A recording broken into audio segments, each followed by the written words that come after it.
Good afternoon, ladies and gentlemen. It is my hope that you are fine wherever you are. I'm fine wherever I am. And I believe that we have been together in this journey. And I believe soon and very soon we shall see the fruits of our struggle. Because what we have, Kenya is in a great struggle. Struggle for justice. Struggle for freedom. And we have seen what has been happening in this country. We have seen the president trying to convert or to return the nation into a monolithic one-party state. We have seen the arrests that were there in 80s and 90s. Eric Omodi was arrested, but I understand he was released.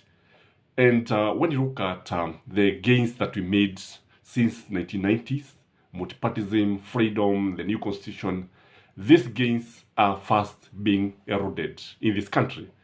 But that is not the main business today. The main business is what William Samoei Ruto said yesterday and what the First Lady also said yesterday.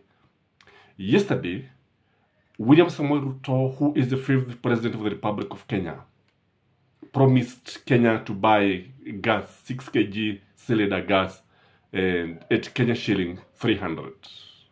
Yes, 300. In fact, he said between 300 and 500. And this is going to happen as from July. And the other thing is that the First Lady, Rachel Ruto, said that Kenya is lucky because we have a president who thinks about the welfare of this country throughout. He is consistently thinking about the welfare of this country. So these are the two issues I want to address in this video. So if you're here for the first time, here we analyze politics, we analyze breaking news, we analyze what our readers say or intend to do, and we may not find what we are saying here in any other channel. For instance, what we are saying here, I'm sure you cannot find it anywhere else. So this one, the promise of a gas cylinder of Kenya shilling 300 is another promise. So what I believe is that, William Samoei Ruto has been giving so many promises, and these promises are not fulfilled. Hakuna hadi ambazo zinatimizwa. Na ikiwa anajaribu kutimiza, he will not do what he said. I want to give some few examples of what he has said in the past. When he was the deputy president, he promised the country 9 stadiums of international standards. Mnakumbuka zile takriri zake wakati alisema in 6 months time the stadium in Kirigiti, the stadium in Mwea, the stadium all over 9 stadiums were to be constructed in a span of 6 months. They were never constructed, to be precise, and none of the stadium was constructed. You know, some people may blame Uhuru Muigai Kenyatta because he was the president. But remember, this was a coalition government. A government between two people who had agreed to form the government. And William Samoei Ruto had half the government on his side. And Uhuru Muigai Kenyatta had half the government on his side. So when William Samoei Ruto promised these stadiums, he knew what he was doing. The other the other example I want to give is on the Hustlers Funds. What we have in the name of Hustlers Funds is not what William Samoei Ruto promised the hustlers. He had promised them that he would give hustlers money, free interest. Initially, it was free money. Then it changed to free interest money. But now, what we have is a different thing. What we have is not what he promised. So, kile ambacho alileta, yes, the Hustlers Fund came, but it is not what he promised. It is not. The terms are different. So, when you look at those two areas, it just tells you that he has not been keeping his part of the bargain.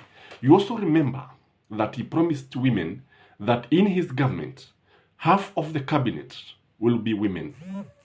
If you count the number of women cabinet secretaries in William Samoei Ruto's government, he did not fulfill this. They are about a third.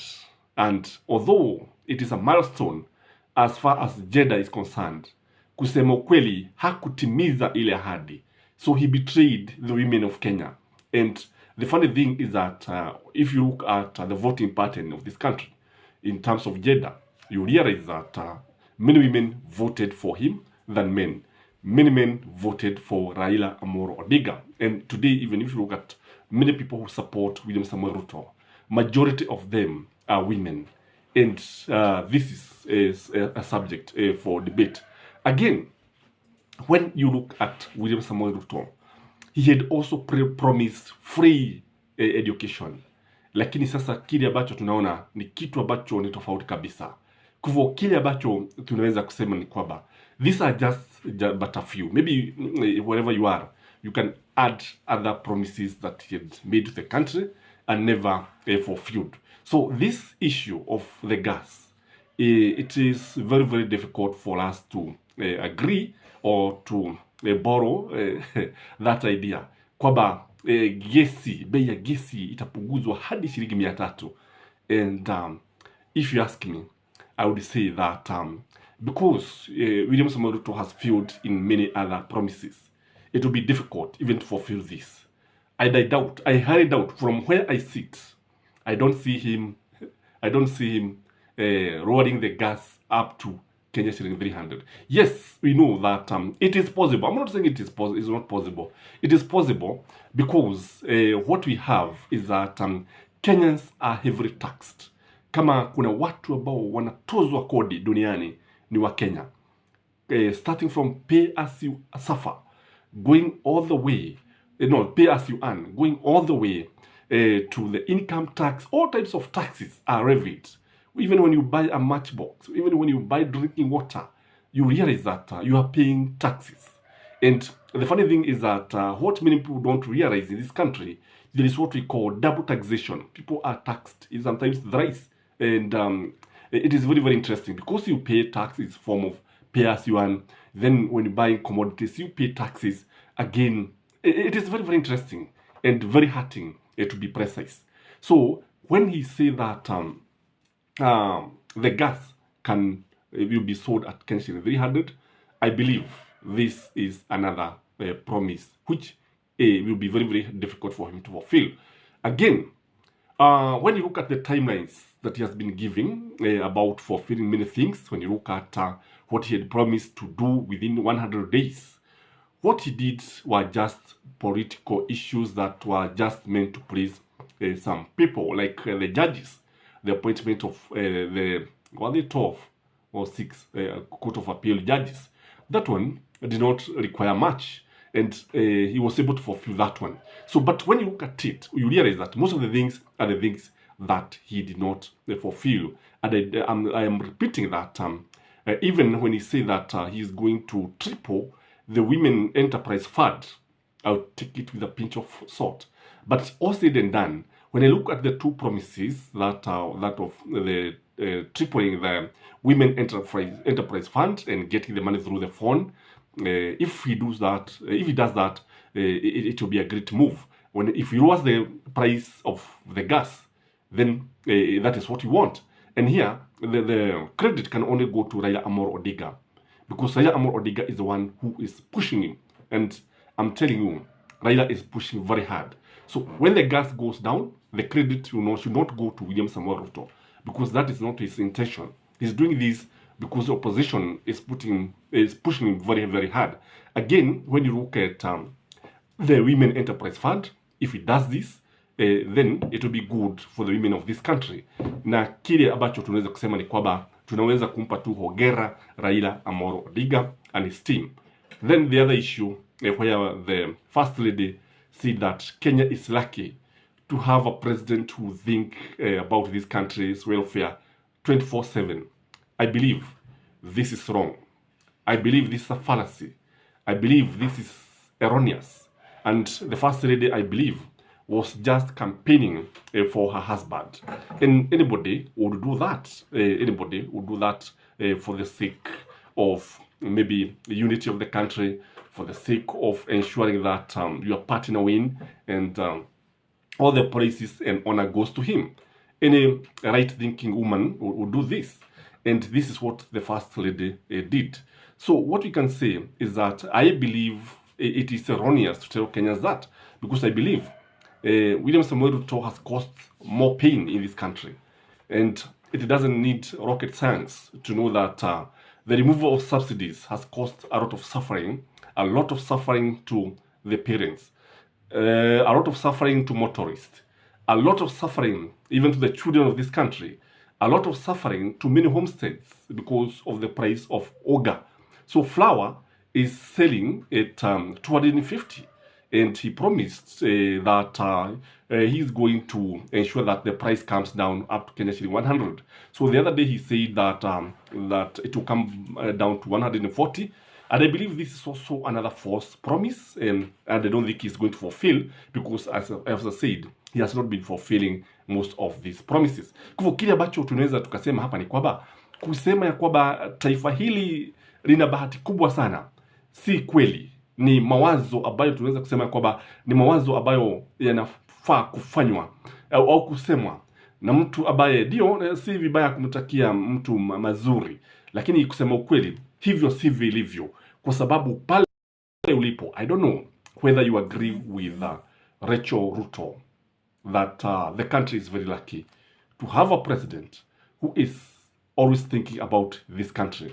I believe when even Arap Moi was thinking about this country more better than Arap Ruto, kwa sababu ukiangalia Moi hata alikuwa anajaribu hata kuwapa watoto wa shule maziwa. Kumbuka maziwa ya Nyayo. I think a number of you in this channel maybe mlikunywa maziwa ya Nyayo. I don't know kama yeye ulikunywa maziwa ya Nyayo, na hilo ni jambo moja ambalo watu wengi wanamkumbuka Nyayo. Lakini unapoangalia William Samoei Ruto utaona kweli taifa halina bahati kama tunavyoambiwa. Again, sioni bahati yoyote, kwa sababu unapoangalia utapata the way he has been harassing and the way he has been sucking Uhuru Muigai Kenyatta's guys who are appointed by because there are some guys who are even appointed in August, others in July, na wameshafutwa kazi. Kwa hivyo mtu kama huyu unaweza kumwambia nini? Kwamba Wakenya wana bahati kuwa na rais ambaye anajali maslahi yao? Si kweli hata kidogo. Ni vizuri, ingawa tunasema Mugala muwe na haki mpe, hapa sioni haja ya kumpa Mugala haki, kwa sababu hakuna jambo ambalo tunaweza tukasema ni nzuri, manufaa mengi ambayo tunaweza tukasema yametokana na utawala wa kiongozi huyu ambaye ni William Samoei Ruto, ambaye ni rais wa Jamhuri ya tano, rais wa tano. Na kile ambacho tunaona ni kwamba tunaona akitumia mikakati yote kuhakikisha kwamba kodi inalipwa, ndio, but who is benefiting for sure? Again, when you look at this issue, if according to Rachel, the country is very lucky to have a president, then what do you tell tenants? Ambapo sasa tunaona mitaa mingi hakuna maji. By the way, sijui kama huko kwenu kuna maji, sijui vipi, kwa sababu unapoangalia Nairobi na vitongoji vyake, Thika, understand even Murang'a, hamna maji. Yes, there's drought, but you see, why should we keep on singing about ukosefu wa maji in the 21st century, a country that receives a lot of rainfall, na mpaka sasa watu wanazidi kulia wakisema hamna maji? I don't know what you think, but if you ask me, William Samoei Ruto's promise of 300 Kenyan shilling gas is a mirage. If you ask me, Rachel Ruto's posit that Kenya is lucky to have a president who thinks about this country throughout his life is wrong, is erroneous. This is Gashis Kaman TV, the tallest man in Black Africa. Remember to subscribe to our channel. Remember to like this video, and may you have a blessed Friday. Till next time, bye-bye.